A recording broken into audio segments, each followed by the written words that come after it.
Hi, today we're here to talk about big divide in, well, really Melbourne sport. Yes. Yeah, Melbourne sport.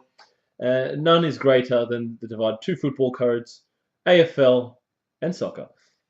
Now, we're not going to really take sides in this one. We're not here to crap on one more than the other. We're here to crap on both of them, okay? So, Yeah. and the first thing we're going to say, of course, you heard us say soccer, okay? Let's start with that. Yeah, Mate. we'll start with start with that. Soccer fans love to go, football, it's football, It's not soccer, right? it's football. We're the original, form of The original football. And they got a fair point, it's football. It's the only sport which only uses their feet. But, look, there was a time and place. 98% of the time. Yeah, 98% of the time. Yeah, it's a bit of head There's a stuff throw-in as well. Yeah, a throw-in. And the goalkeepers. But anyway, for those who don't know, the origins of the word soccer come from a time when there were two footballing codes in England, rugby and soccer. Rugby was referred to as rugby football, and soccer was referred to as association football, right? That's right, but really no one called it rugby football and association football. I mean, it's called football. It's way too long. Yeah, so they had to differentiate it. Yeah, I mean, like sometimes it comes up in conversation. You're talking about both. It's like you're not just going to say football. So they came up with rugby, which was an easy one, and then who's going to say association? I'm going to play association. Yeah. So they shortened that to soccer, right? Yeah. Soccer came from there. The Brits hate it, apparently. All the people here, they're always, football. I mean, we like calling it football, but look, soccer, we differentiating between AFL, soccer. For this video, it's AFL and soccer. Stop crying about it. We're going to sort of rip into footy a little bit as well. We're not taking sides. We said we're not going to take sides, but look, you can't lay claim to football, AFL fans. You can't lay claim to say that you're football because you use your hands a lot. There's a handball. It's more than most other football codes. It's less of a football form than soccer. The ultimate claim to football must stay with soccer. If anyone's going to get a monopoly on that. Because it is 98% of the time. However, I will say that the AFL code is clearly by far and away in second spot. Now, there is obviously Gaelic football, but we're not going to really cover this for our video, so apologies to any Irish fans who may be watching. That all aside, now we're going to jump into the main criticisms of both these sports. Now, and the first one, umpires and rules, so inconsistent and so... I mean, the rules are okay, but they're just all subjective. That's it. The rules are consistent, but they're subjective. And the umpire, in a different day, in a different situation, even if in a different mood, will either pay or not pay a free kick. Or a different fan base. We won't pick on Hawthorn because every club has their time. It does. They do. And some clubs have their time. They do. Richmond never have their time. St Kilda has their time. But in truth, the umpires in AFL have a very difficult job. They can't, as I said, on a different day, a different mood, they'll call a different rule. There's a different ruling on a rule. They've got so much discrepancy, and you compare that to soccer, where soccer, the rules, even though people aren't necessarily happy with what the referee calls it, a red card here, penalty there. Mistakes always happen, but the rules are clear. That's it. You know what a penalty is. You know if it hits this part of your hand, if it's deliberate. They've got rules for what deliberate means. In footy, it literally, you don't know. This sums it up, right? Yeah. AFL players aren't even aware of the rules. This is serious. Sometimes with some rules, their own players don't even know what's going on. And they get briefed before every game. Like if there's a change in rules or something, because they change the rules all the time. They do. And we will get to that. Check out Nick Rewell for someone who didn't know the rules. He knew the rules well. But he fooled other people who didn't know. Now with soccer, right, the problem with them is that they have a problem with simulation. And look, because soccer's a world game, it happens more. It tends to happen more in like the Latin American countries. It's a cultural thing. Well, let's be real here. Italians do it a lot. Spanish do it a lot. The Portuguese. Italians are basically Latin Americans who never went there. That's basically what that plays happens a lot. That is a problem. It's a frustrating thing. It's a massive criticism of soccer. Yeah, they're pansies. They're considered diving by a lot of AFL fans. And if AFL fans compare it, obviously, to the bravado, really, the bravery of footy players who go in some real crunching tackles. They do. Like, football players take pride in standing up in these tackles. They don't like going down. But with soccer players, especially with the ones who have a lot of flair and who are really good, in fairness to them, they do get hacked a lot. Yeah. So, and the only way for a referee to really call the free kicks is for them to go down. And it's not like it's a thing where they're just trying to, get attention. It's like, well, it's a foul. To flip that back onto footy a bit, I mean, like, to be fair on the soccer players, not all soccer players do that. I know English they look down on that hugely. That's a different culture again. Exactly. And look, I like that about the English culture. And even in the Premier League, where they've got lots of foreign players, they really stamp down on simulation and they give cards, they give suspensions. Because it's a world game, the rules are even interpreted differently. Because, like, I know for a fact that in CDR, or the Italian league, a dive is when you go down when you're not touched at all. Yeah. Whereas in England, if you're slightly touched and you go down, it's considered a dive. Yeah. Whereas in Italy... Or if you're looking for it. Yeah, whereas in Italy, if you draw the contact and go down, even if it's slight, it's considered a foul. So it's a different interpretation. It's definitely looked down... But it's, in England, it is. I will say that for the Italian league, if you do go down and you don't get touched, you are suspended for like 3 games. Yeah. So they take that shit seriously.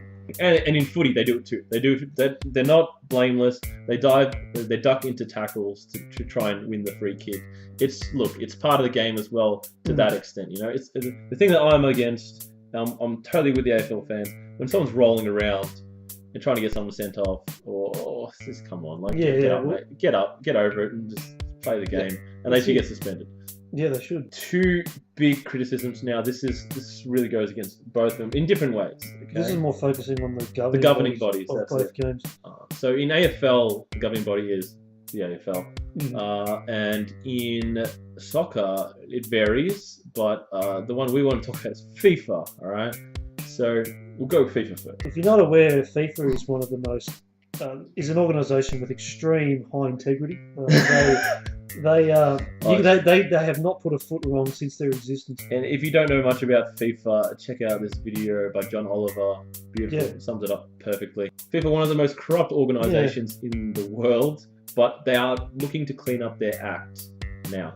They've taken out the top, they've cut the head off the snake, and they're looking to, I think, start anew. We don't know what's going to happen now. Like, it could just there'll still be corruption in there. There's still a lot of venom lying around FIFA. But the first steps have been taken. That's something to admire. Like these things aren't going to be fixed overnight. You have to take the steps. I'm not going to go into details, but really, like the Qatar, the World Cup bids, and the Russia bids. The one in Brazil. They forced them to build stadiums that they no longer use. That's the other part. The stadium in Manaus is now not used. Yeah. There's not even a football team there. Once again, that video of John Oliver will... that'll explain everything. Just refer to that. And then we'll go to AFL. I'll start you off, because Essendon had this drug scandal thing, right? There was like stuff about what you can and can't use, right? And they used some sort of performance enhancing drugs, substances, supplements. I think there were injections and stuff like that. There were injections in off-field sites. I don't want to make it sound too bad, but essentially it was something that was on the borderline of what's acceptable and what isn't. It was handled awfully. They really just wanted to show that they were doing something without actually having done anything. Yeah. And they just looked for scapegoats, really. And they just really lay down the hammer on both the Essendon Football Club and their coach at the time. And it was poorly handled. It was poorly handled, and there was no need for a lot of the things that they did. I don't think they should have been booted out of the finals. That Essendon side, that made the finals, or that were booted out of the finals, was actually deserving. They were clean, yeah. They were clean that year. They were deserving of a final spot. They were playing very good footy. But that aside, the AFL is also they do all these weird things.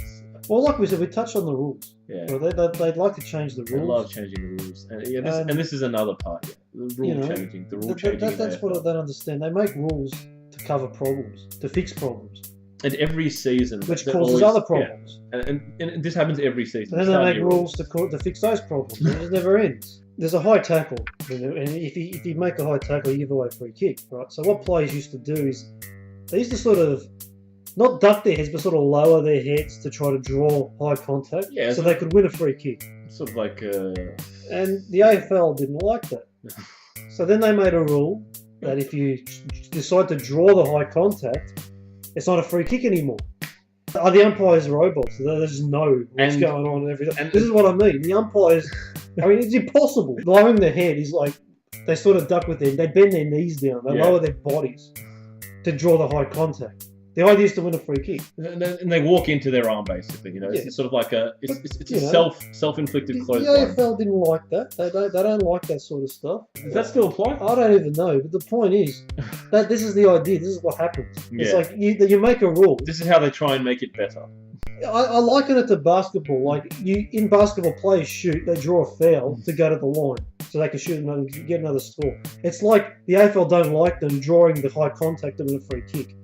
It's part of the game. You make a rule, they're gonna make the most of it. Oh, and how about that rule, the one we talked about the it's other like week? taking the foul away from basketball. Like, oh no, we don't want players drawing the foul. That's part of the game. Like, and here we go. Like the rule in that other video we talked about. Nick re-rolled, right? It's a stupid rule where when someone gets a free kick, you must throw the ball back to them, and it must land to them on the full. Otherwise, it's a 50-meter. Not just on the full. You can't lob the ball to them. Throwing an egg-shaped ball is difficult. It's not difficult. It's not the easiest thing. But it can go wrong. It can go wrong.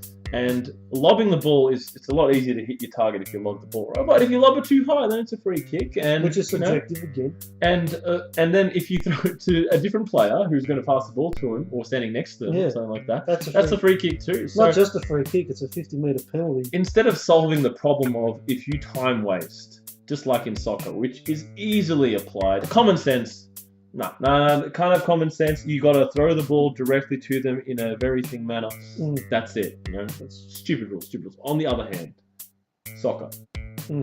Soccer does not like to change rules. They're stubborn. Yeah, they are. They're just sort of sticking with. They've got a good thing going. You could almost say conservative. You know, in their approach. Very conservative. No, they like the ways of the old. To be fair. If it ain't broke, don't fix it. That's true. And that's the mantra they follow. There hasn't been many rule changes at all. They haven't. The one I did like is the back pass, back to the goal. Yes. That was a good change. That was a good change.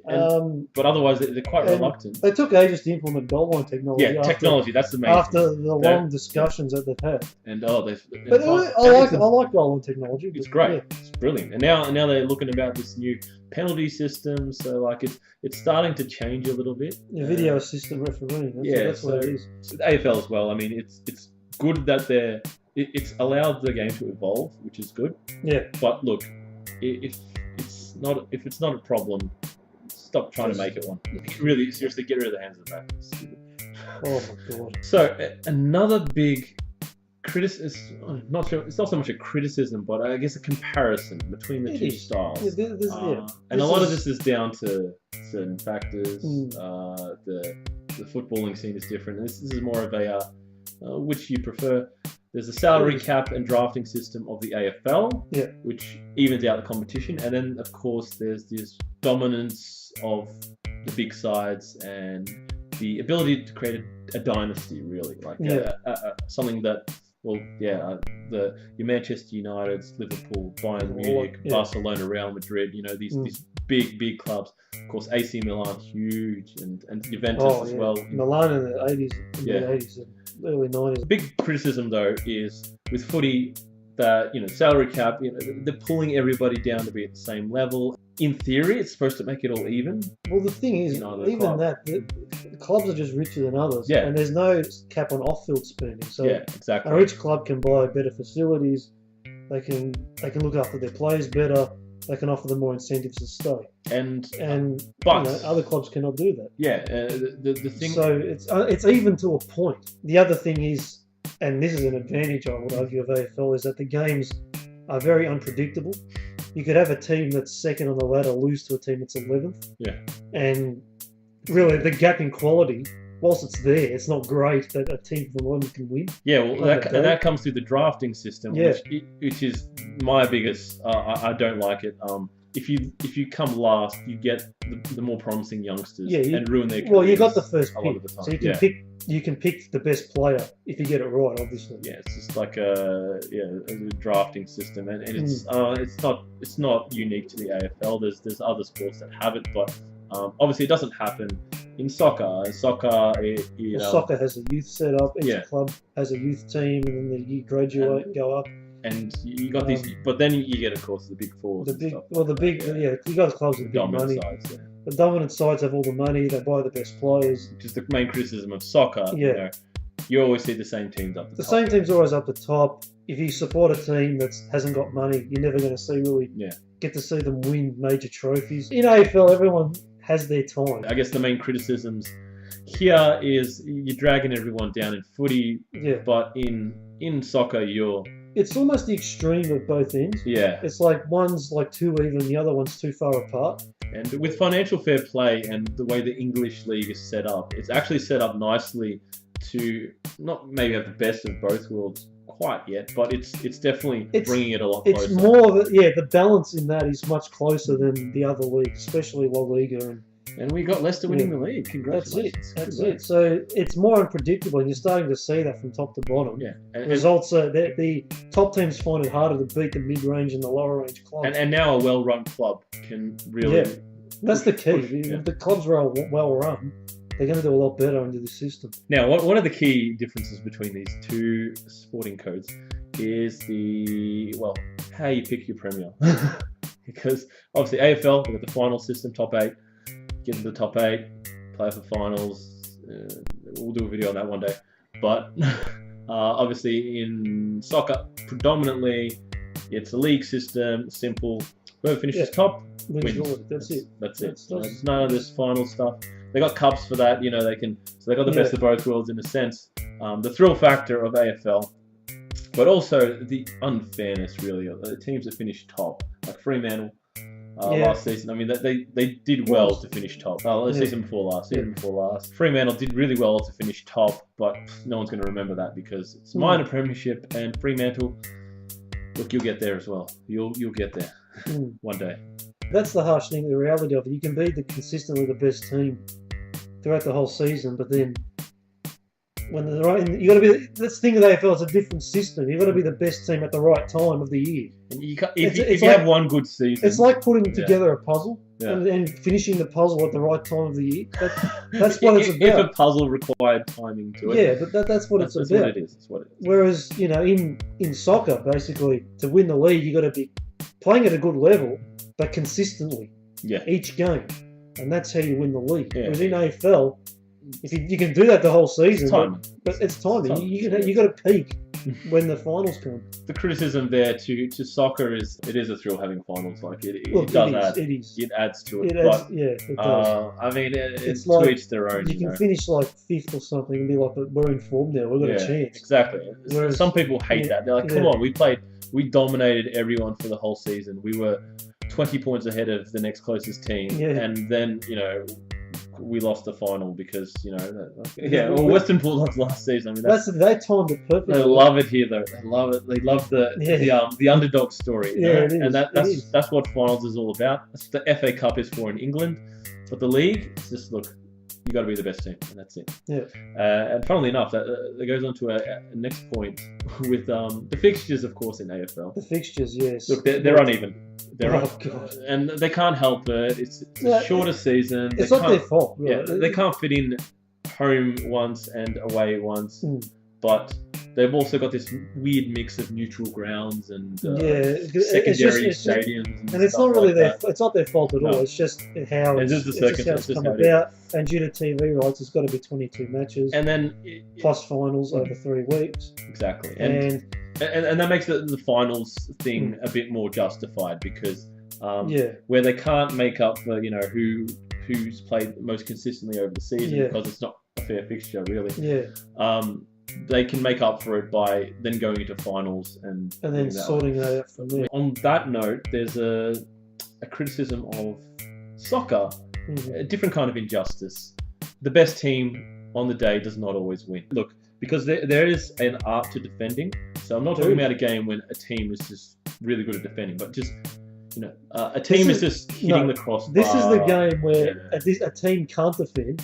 They're giving up shots that should go in, but for some reason they don't. Yeah. This is a game where it's like, how did you not score? And a guy from midfield smashes the ball, deflects off a defender, and nestles into the top corner, and 1-0. Yeah, that's it. It's the most. And this happens. It's the most unjust goal that they could ever score, but it happens. It happens. In footy, right? Generally speaking, the better team on the day will win.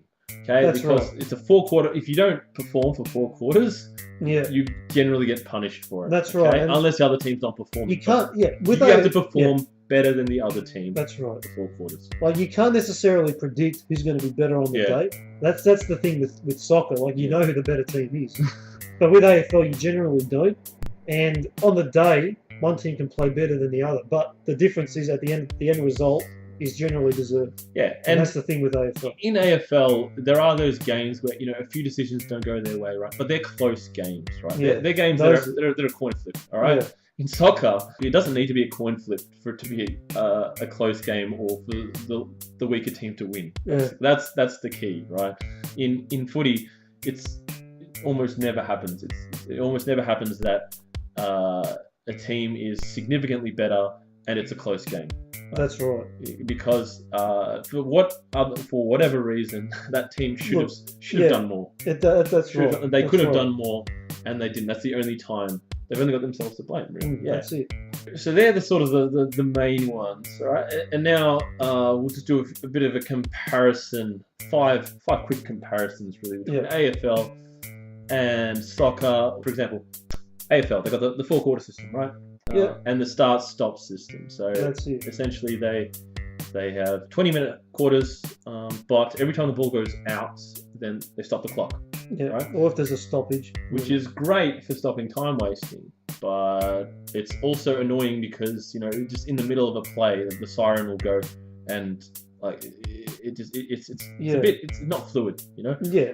In soccer, they don't have that problem because they have 20 minutes of game time. Yeah, that's it. But because of the time stops, quarters can go for 30 minutes, sometimes 35 minutes. Generally, they go for about 30 minutes. Generally, 30 minutes is where it roughly is. So games generally go for 2 hours. In soccer, at the end of a half, the referee lets play go. It brings a natural close to the game. And the players more or less know when time's about to be up. In footy, they don't always know.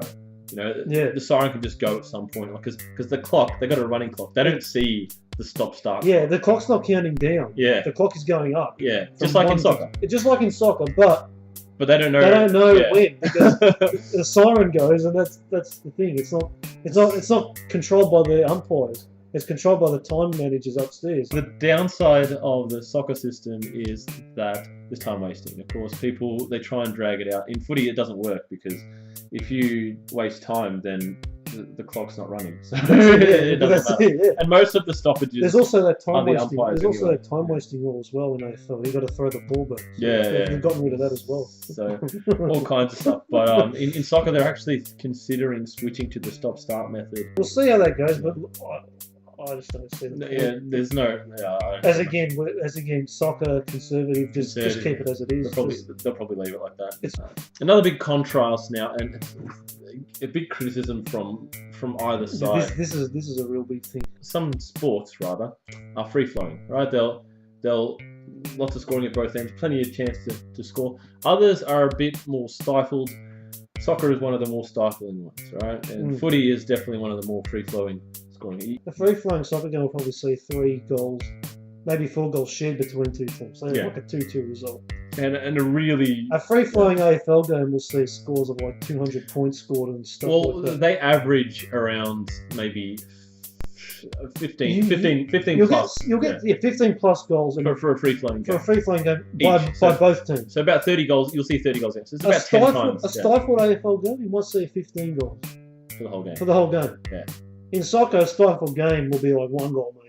Or no goals. Or no goals. Yeah, that's the worst case. So that's the difference between the two. The criticism for soccer, against soccer rather, is that there's not enough goals and blah blah. It's boring. There's not enough goals. They just pass it around. Which is true. It is. Because if you get a bad soccer game, it's torture. It's torture to get through, especially if you're not invested in either of the teams. I'm a soccer fan. I struggle. Yeah, and it's just terrible. Having said that, I'm also an AFL fan, and I still struggle when I see a bad AFL game. This is a bad AFL game. I mean, there's a few other things to watch in the AFL game, but it's not really that much better. I remember Richmond, Melbourne, bottom of the table. Or Melbourne, St Kilda. That was one of the greatest matches I've ever seen in my life. Richmond won that game, and I left before the game even finished. That's how bad it was. The key criticism here is look, if you're going to look at how many goals are scored, don't be an idiot, because basketball scores a hell of a lot more points than they do in footy, and that does not make the game more exciting. It just means that it's easier to score goals. You score a goal in the first quarter, the first minute of the game. There's a large cheer, everyone goes up in arms. Why? What? There's 15 goals that could be scored in the game. Within 5 minutes, you could be 3 goals down. 15 per team.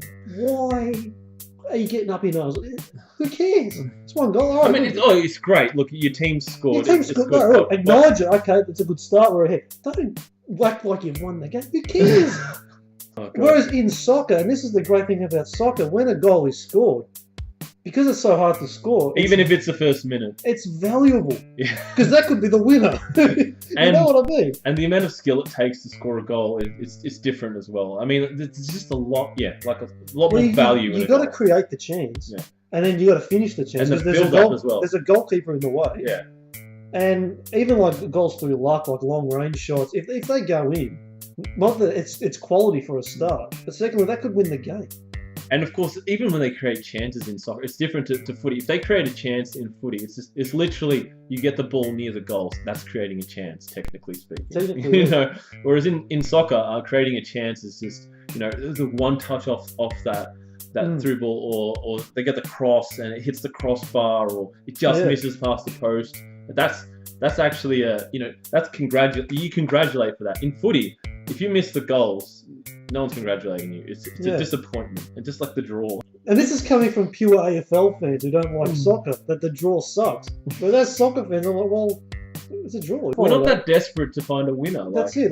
If there's already enough incentive to win. If you play 120 minutes of football and there's no winner after that, just draw the game. You deserve to. Both teams deserve to get something from it. Yeah, that's an effort in itself. It should not be so controversial that teams share the spoils. In terms of the draws, it used to be a 2-1-0 system, right? 2 points for a win, 1 for a draw. This is in soccer. Yeah, soccer, and 0 for the loss. Obviously, they've changed it to a 3-1-0 system now, which incentivizes going for the win. You're better off winning a game and losing a game than drawing 2 games. That, I feel, has definitely addressed that. Yeah, and teams definitely go.